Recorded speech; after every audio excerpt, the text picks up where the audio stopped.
Hi, for lunch it's grilled steak sandwiches. So this is really, obviously really simple.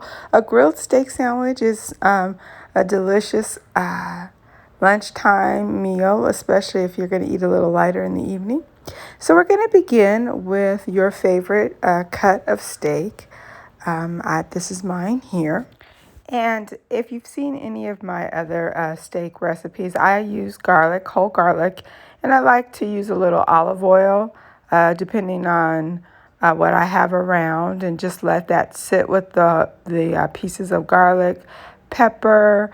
I also went on and seasoned the steak with more onion powder, garlic powder, and Lari seasoned salt. And then just covered that in plastic and put it right back in the refrigerator and let it sit for about 20 minutes.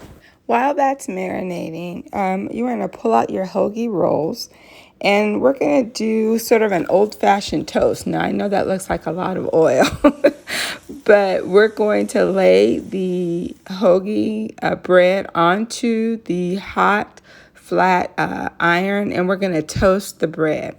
We're not putting any other kind of condiments on the bread, and so that is going to be the flavor for the steak, the grilled steak sandwich.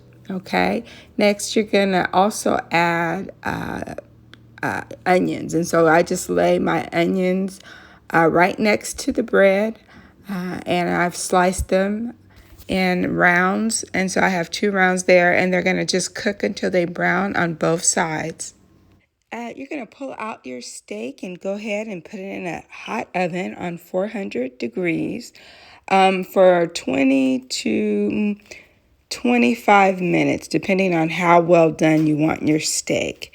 Next, you're going to let your steak rest for about 5 minutes.